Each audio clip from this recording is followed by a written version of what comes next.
Chiudiamo prima di lasciare magari lo spazio a qualche domanda con Michele Casella, che ci testimonierà la sua interessante esperienza Progetto della Speranza. Prego. Ringrazio anche gli organizzatori della tavola rotonda per l'invito. Cercherò di sintetizzare le varie slide perché insomma penso che di carne e fuoco ne abbiamo messa tanta, quindi cerco di essere... mi metto qua. Quando ho iniziato a preparare così il materiale per questa serata, mi sono posto il quesito: portiamo dei dati, portiamo delle iniziative, portiamo delle strategie o portiamo i motivi che ci hanno portato a vivere un'esperienza? Ho optato per la seconda realtà, perché penso, come è stato detto da molti, che è arrivato il momento non più di essere funzionale un sistema che crea, genera povertà, o quantomeno un sistema che non ha in sé le risorse per tappare le falle che sono la povertà, ma dobbiamo lottare, dobbiamo lavorare per far sì che emerga una cultura della solidarietà e della giustizia sociale, perché se non interveniamo su quelle che sono le cause che provocano la povertà, penso che sia abbastanza sconsolante andare avanti in questo essere supini nell'accogliere, nell'affrontare i bisogni dei poveri. Noi siamo partiti da questo, quindi abbiamo cercato di leggere quella che era la realtà che quotidianamente ci si presentava, non perché siamo amministratori o perché abbiamo un'esperienza specifica come operatori addetti al lavoro eccetera, ma perché veniamo da un mondo che è il mondo dell'accoglienza, della solidarietà, e con 4 associazioni del nostro comune, il comune di Isola Scala, che è un comune di 13.000 abitanti della provincia di Verona, abbiamo cominciato a chiederci il perché certe persone ci venivano a chiedere aiuto, persone che noi non avremmo mai immaginato che a un certo punto avessero avuto il bisogno di rivolgersi a noi, persone che erano lavoratori poveri, questa è una realtà, cioè persone che lavoravano ma che non arrivavano a fine mese. Altre persone erano persone che avevano lavorato per 20 anni in grandi aziende, poi all'inizio della crisi sono state lentamente espulse e quindi si sono trovati dopo 20 anni di lavoro a non avere più le risorse per riqualificarsi, o quantomeno non avere più le prospettive per farlo. E persone che sono sempre, come si diceva poc'anzi, hanno sempre vissuto su quella soglia di arrivare a fine mese in un qualche modo con un po' di fiatone, ma ce la facevano. A un certo punto non ce l'hanno più fatta perché è venuto a mancare un reddito in famiglia, perché c'è stata una separazione. Ecco, un elemento del nostro target sono i padri separati, il 60% dei nostri utenti sono padri separati, che questa è una cosa che va affrontata, è un problema che va risolto. Poi ci siamo resi conto anche nel confronto con queste 4 associazioni, ci siamo resi conto che c'era un altro elemento che andava sottolineato, che era la nostra, il cogliere che c'era una sorta di impreparazione o quantomeno di anacronismo rispetto al welfare state. Lo stato di welfare, come è stato pensato, è nato in Inghilterra, poi si è evoluto e ha preso varie sembianze in tutta Europa, però parte da un presupposto che c'è in buona parte una realtà esterna che deve provvedere o quantomeno è tenuta ad intervenire su quelli che sono i bisogni delle persone. Noi lì ci siamo un attimo fermati e abbiamo detto sì, questa è vera, però questa è una realtà, questa è una scelta che è giusta e che è legittima, però va anche detto che non ci sono più le risorse economiche perché questo possa funzionare. Lo Stato è in apprensione, abbiamo visto anche dai dati precedenti presentati dalla Caritas che sono sempre più falcidiati i trasferimenti di risorse nei confronti delle realtà, delle regioni, quindi questa sussidiarietà verticale che negli anni aveva sostenuto quelli che erano i bisogni della comunità Italia è venuta meno. Allora a un certo punto abbiamo detto bene, allora cerchiamo di dare sfogo alla creatività e di creare una rete, una piccola rete nel nostro comune per dare una risposta a questa situazione. Ci siamo anche resi conto che questa situazione negli anni aveva spersonalizzato le persone, cosa significa questa affermazione? I vari servizi si occupavano dello stato di bisogno partendo dal bisogno stesso, quindi c'era il tossicodipendente, c'era la persona che aveva dei problemi con il lavoro, c'era la persona che aveva un disagio mentale, c'era la persona che aveva un problema familiare, c'era la persona che aveva un problema legale, vari problemi divisi in compartimenti stagni. Questo cosa accade? Accade che molto spesso si interveniva in un settore però affrontando un bisogno, però questo poi non era sostenuto da altre risorse. Io mi ricordo la frase che mi disse uno di questi padri separati che si era rivolto ai servizi perché gli dessero una mano, insomma lui lavorava, gli dessero una mano economica per insomma, arrivare a fine mese perché buona parte del suo stipendio andava a sostenere la famiglia, giustamente i figli. E dicevano sì, mi danno una mano, lavoro, però dormire in macchina a gennaio non è semplice, può sembrare un'ovvietà, però effettivamente poi io non ho provato, però insomma penso che sia abbastanza scontato se faccio questa affermazione. Quindi ci siamo posti la domanda, ma l'approccio è giusto? Dobbiamo riprendere globalmente il concetto di persona e fare lo sforzo di intervenire in tutti quelli che sono i vari settori e le varie parti che compongono la vita di questa persona, e abbiamo fondato la cosiddetta Banca della Speranza. Chiariamo subito che noi non facciamo prestiti o microcredito o altro, questo lo chiariamo. Siamo semplicemente partiti da 4 idee, da 4 valori che sono nati da questa prima forma di analisi. La prima era questa: la povertà ha una fase preliminare che è la perdita della credibilità sociale. Abbiamo detto non è eticamente sostenibile il fatto che il valore di una persona non sia strettamente collegato a quella che è la sua felicità. Ecco, adesso non voglio sembrare fiabesco in quello che dico, però poi alla fine quando porteremo i dati, porterò i pochi dati che ho, darò sostegno a queste affermazioni. La relazione non è un valore aggiunto in una relazione, in un intervento d'aiuto. La relazione sta diventando fondamentale, perché se abbiamo visto i dati relativi all'ascolto, se abbiamo visto quelle che sono le varie attività che stanno emergendo come il segretariato sociale, questi sono interventi che si fondano tutti sulla relazione. I nostri operatori per l'80% fanno interventi di relazione, accompagnamento, ascolto, eccetera, che possono sembrare poco produttivi nell'immediato, ma in realtà hanno un valore immenso per quel che riguarda poi il consolidamento degli obiettivi raggiunti e delle competenze che si vanno a consolidare. Alla fine il territorio. Abbiamo riflettuto sul fatto che se questo modello di welfare state era inadeguato per affrontare la situazione, se i servizi erano l'ultimo baluardo, spesso impotenti e senza risorse per poter fare qualcosa, abbiamo detto bene, dobbiamo guardarci attorno e dobbiamo riattivare il territorio, nel nostro piccolo caso il territorio del nostro comune, per far sì che le risorse emergano dal territorio stesso, il cosiddetto community care, no? Il territorio che prende a cuore se stesso. Abbiamo lavorato su questo. Bene, detto questo, cosa abbiamo iniziato a fare? Abbiamo diviso l'approccio in 4 aree: casa, lavoro, relazione, come ho detto, e credito sociale. Cosa significa questo?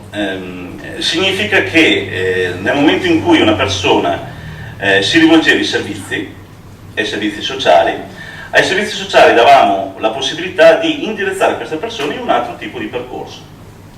Vi faccio un esempio per quel che riguarda il credito sociale. Se una persona perde credibilità e il sistema non ha più fiducia di questa persona automaticamente non solo si convince di essere, non solo prende atto del fatto che è povero, cioè che ha delle difficoltà materiali, ma quasi si convince del fatto che non vale più nulla. Se le banche non gli danno più credito, se i servizi gli dicono guarda che ti ho già dato 300 euro 2 mesi fa, non posso dartene ancora perché devo dare un po' a ciascuno. Se il proprietario di casa o un proprietario di casa va a dire guarda che non hai un lavoro, oppure hai un lavoro che non ti permette di pagarmi l'affitto, non ti do perché poi mi crei dei problemi, devo farti lo sfratto, eccetera, eccetera. con tutto quel che c'era dietro. Allora, alla luce di questo abbiamo detto dobbiamo intervenire, e l'intervento non può prescindere dalla compromissione, ci si deve compromettere, ognuno deve rischiare qualcosa, perché altrimenti non possono esistere esperienze di condivisione che non comportino la compromissione.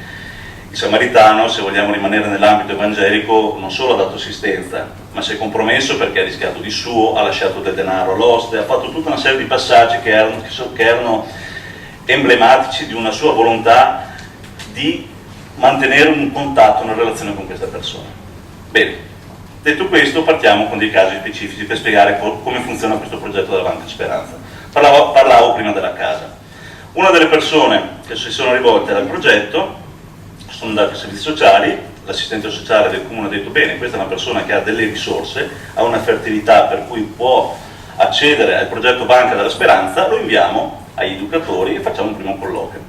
Questa signora è una signora della Costa d'Avorio che viveva da anni in Italia, morto il marito, lavoratore, lei in seguito a questo piove sempre sul bagnato, quindi anche lei ha avuto un grave problema di salute con un figlio in fase adolescenziale, insomma a un certo punto non dava più delle garanzie a nessuno per quel che riguardava la casa. Trovatogli un lavoro, ha cominciato a cercare la casa, però tutti dicevano no, mi dispiace perché insomma gli effetti dell'ictus erano rimasti sul suo corpo, quindi dicevano guarda non è possibile, eccetera eccetera, e ha iniziato a fare tutte le varie tappe nelle varie agenzie e tutti dicevano la stessa cosa. A un certo punto si è rivolta, quando abbiamo fatto questo colloquio ci ha detto io sono andato a cercare casa, ma nessuno ha creduto in me, nessuno aveva fiducia di me. Bene, abbiamo detto, allora proviamo a fare così. Come progetto sostenuti dal comune, sostenuti dalle associazioni eccetera, siamo andati noi nelle varie agenzie e abbiamo detto bene, noi garantiamo per questa persona dal nostro punto di vista ha le risorse per poter essere credibile sia da un punto di vista sociale che da un punto di vista economico. L'affitto lo facciamo noi perché ti dimostriamo che crediamo effettivamente in questa persona, però ci vivrà questa persona, siamo d'accordo? Va bene, se lo fate voi siamo d'accordo. E lì è iniziato il percorso. Bene, Ortensia ha iniziato il suo percorso, ha riacquisito questa fiducia, ha avuto anche gli effetti somatici, quindi fisicamente ha ricominciato ad essere più attiva, più prestante, eccetera, il lavoro è aumentato e dopo 8 anni di presa in carico in questa modalità, adesso è lei la titolare dell'affitto, quindi ha fatto un percorso di recupero totale della sua autonomia e della sua dignità. E questo ha come output finale, come prodotto finale appunto la felicità. Quindi non abbiamo semplicemente risposto ad un bisogno, questo percorso con la relazione, con il compromettersi direttamente eccetera ha portato alla fine non solo alla soluzione delle cause del bisogno, ma ha portato anche alla felicità, no? Bene, questo è stato un esempio, c'è l'esempio di Massimo e di altri, però adesso ci fermiamo qua per motivi di tempo. Quindi casa, primo aspetto. Il lavoro, una persona che ha una casa e non ha un lavoro non può mantenere la casa, ovvietà, però nell'approccio che avevamo, che prima ho stigmatizzato in merito a come viene percepito il bisogno dei servizi, questa cosa era difficilmente risolvibile, nel senso che ognuno lavora per proprie competenze specifiche, per proprio budget, eccetera, quindi abbiamo visto che c'erano delle difficoltà. Allora abbiamo detto bene, facciamo sì che sia la comunità del nostro paese ad occuparsi del lavoro.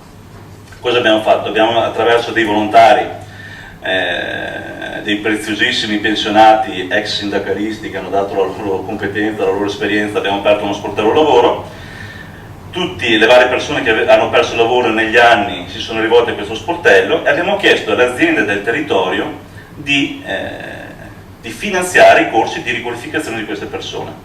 Queste sono azioni che possono sembrare molto semplici se spiegate in questo modo, però mettetevi nei panni di un uomo che per 30 anni ha lavorato in un'azienda, è entrato magari a 16 anni, eccetera, e viene lasciato a casa a 50 anni, che non ha dimestichezza con l'informatica, che magari aveva delle competenze riconosciute all'interno dell'azienda, ma che poi fuori non sono dimostrabili, con corsi, eccetera, soprattutto nelle piccole aziende, non nelle grandi aziende dove ci sono certi obblighi, nelle piccole aziende artigianali sotto i 15 operai, eccetera. Ecco, questo è un elemento abbastanza che abbiamo riscontrato. In questo corso di riqualificazione, adesso verrà avviato nuovamente, ci siamo resi conto che queste persone non solo potevano dimostrare di avere fatto questo upgrade, questa crescita personale, ma si sono sentite prese in carico dalla comunità stessa, perché ovviamente a queste persone non è stato fatto pagare nulla. Quindi abbiamo detto, bene, per noi questo è un primo esempio, seppur embrionale, seppur piccolo, di sussidiarietà circolare, cioè si è messo in circuito quelle che sono le realtà del territorio, i proprietari di case, le istituzioni e le aziende, e ci siamo concentrati su quelle che sono le figure, su questi 200 lavoratori che hanno perso il posto di lavoro ad Isola Scala, che è un paese sostanzialmente senza grossi problemi, però insomma, i dati sono questi. La relazione individualizzata, questo è il terzo punto del progetto. Siamo partiti sottolineando dell'ovvietà. Chi si fiderebbe di una persona che non conosce? Chi darebbe dei soldi o cofinanzierebbe un progetto di recupero di una persona che non è più, tra virgolette, bancabile? Perché ci siamo sentiti dire anche questo. So che la professoressa mi insegna che bancabile è un termine che si fa a ricambiare, no? Quando ce l'hanno detto relativo a una persona siamo rimasti anche un po' basiti dall'affermazione. Ecco, pochissime persone, se devo essere sincero probabilmente neanch'io mi fiderei di una persona che non conosco. Da qui la relazione individualizzata, l'ascolto. Una persona che entra nel progetto Banca della Speranza, prima di poter accedere ai servizi, fa minimo 10 colloqui. 10 colloqui sono una marea di ore e di situazioni che vengono affrontate. Colloqui che solitamente partono perché c'è bisogno di sostenere, di pagare una cartella esattoriale di Equitalia, che poi emerge un mondo che sta dietro quella cartella esattoriale, un mondo fatto di abbandoni, di sfruttamento spesso, di ignoranza, di incapacità di rivolgersi, perché ad esempio una cosa che ci ha fatto sorridere è che per alcuni il problema era quello di mandare un fax all'ufficio per l'impiego oppure di compilare un form dell'agenzia interinale, perché già lì tagliano le gambe a molte persone che non hanno delle competenze. C'è un cinquantenne che non ha mai usato il computer e gli si chiede di compilare un form di un'agenzia, ecco, lo mettiamo già fuori da quelle che sono le potenzialità dell'offerta di mercato. Ecco, quindi la relazione che non è, ripeto, un valore quantitativo, un valore aggiunto qualitativo, ma diventa uno strumento di lavoro fondamentale per definire un progetto che abbia una sostenibilità. Tutto questo in che cosa si condensa, che cosa produce, che cosa realizza? Realizza quello che noi abbiamo chiamato il PIR, che è l'acronimo di Progetto Individualizzato di Ripresa Responsabile. E cos'è questo progetto individualizzato di ripresa responsabile? Non è altro che un contratto fatto una volta si parlava del contratto fatto tra galantuomini, no? Tra persone che si siedono a un tavolo, hanno fatto un percorso nel quale si è costruito insieme un progetto che, come dicevo prima, parte da un bisogno economico che può essere la cartella esattoriale o lo sblocco amministrativo dell'auto, e che ha degli obiettivi che possono così annoverare tra i propri risultati attesi consolidamento di una casa, il ricongiungimento familiare e altri aspetti. Ecco, in questo contratto si stabiliscono gli impegni reciproci e la quota di cofinanziamento del progetto.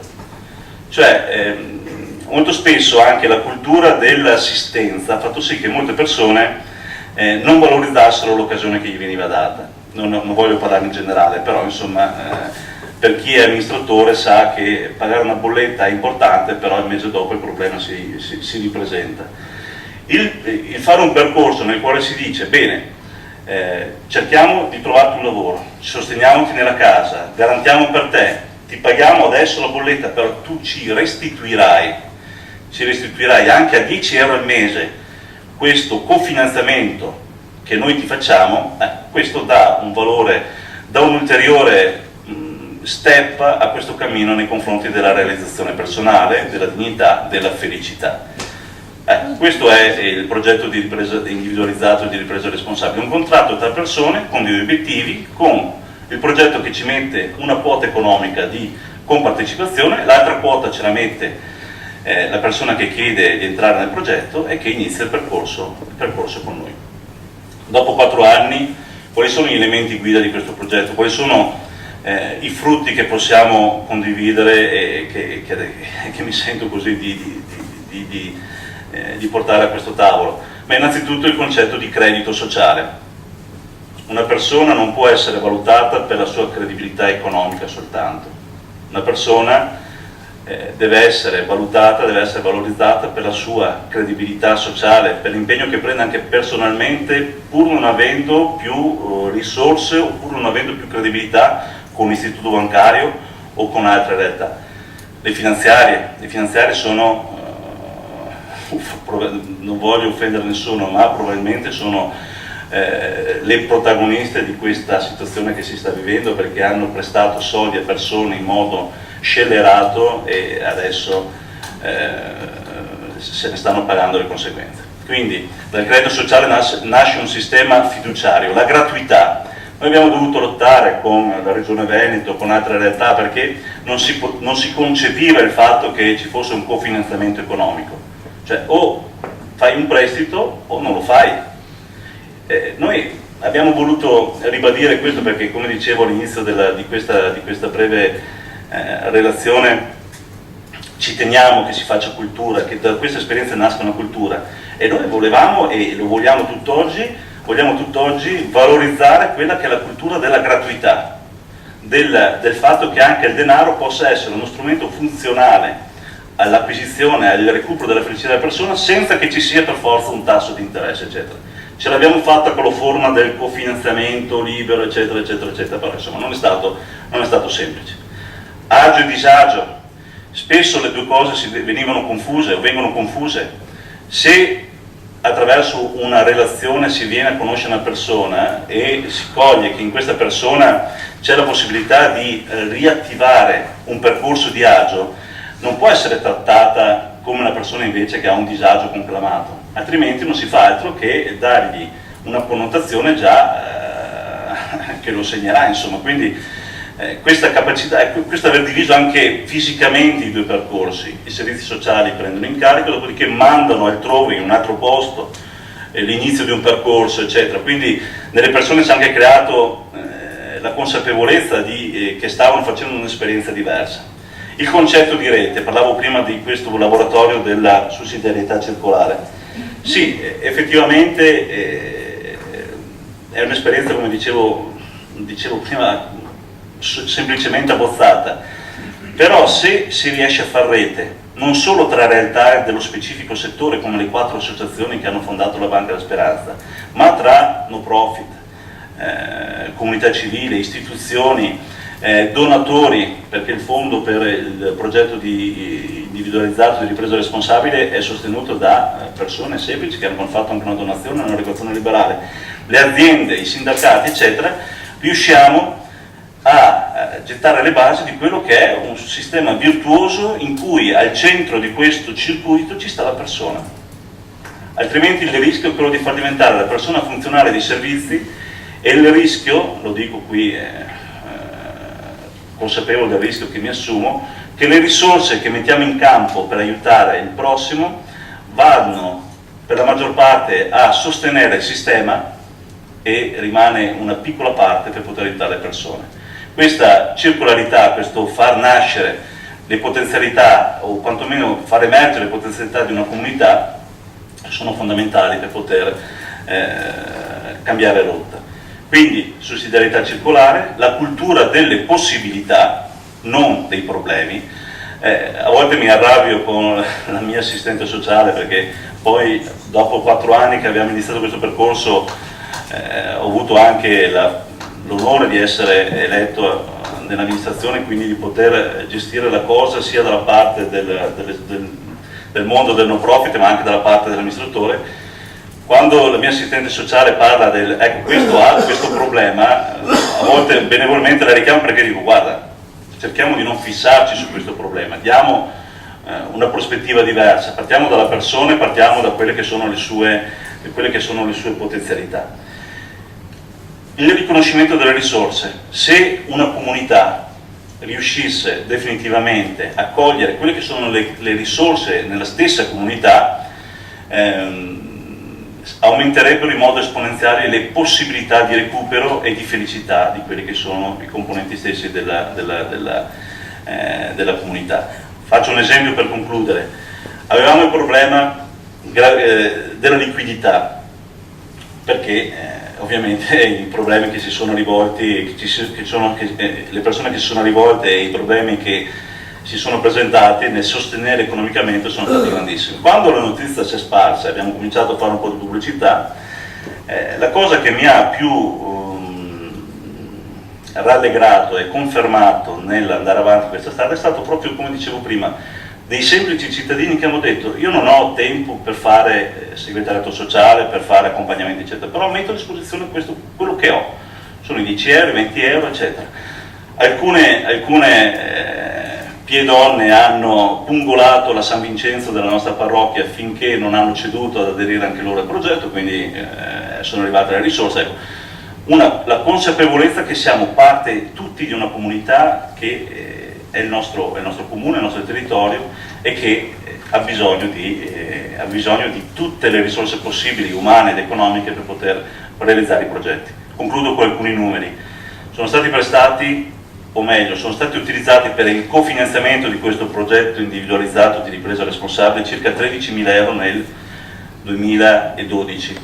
13.000 euro che vengono in parte dal comune, in parte dai cittadini che hanno fatto delle erogazioni, in parte da questa restituzione che è iniziata e che sta andando avanti.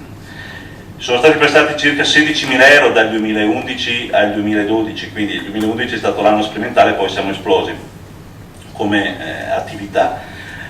Di questi 16.000 euro ne sono stati restituiti 10.000, quindi vuol dire che lentamente le persone, consapevoli dell'impegno preso e della fiducia data, lentamente restituiscono. Ci sono anche quelli che non restituiscono, questo va detto, perché assolutamente non possiamo nasconderci dietro a un filo di paglia, però tendono ad escludersi da soli da quelle che sono poi le dinamiche del progetto, quasi poi ad avere un certo pudore a chiedere nuovamente aiuto perché non hanno mantenuto fede a quello che è stato l'impegno preso all'inizio.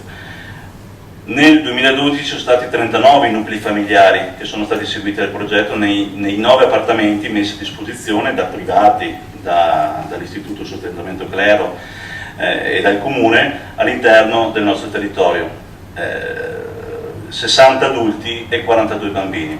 Ecco, concludo dicendo che una delle cose più belle che ha prodotto questo progetto, al di là di questo percorso per il consolidamento della felicità e questa circolarità delle risorse interne al nostro territorio, è un fatto oggettivo. Nel 2012 nessuna famiglia nel nostro territorio che ha subito lo sfratto esecutivo ha subito lo sfratto esecutivo forzoso con le forze dell'ordine. Chi fa l'amministratore sa che cosa vuol dire per un bambino a vedersi arrivare i carabinieri, buttare fuori la propria famiglia e con il fabbro cambiare la chiave. Questa è una cosa che abbiamo nel 2012 assolutamente impedito attraverso questo progetto. Vi ringrazio.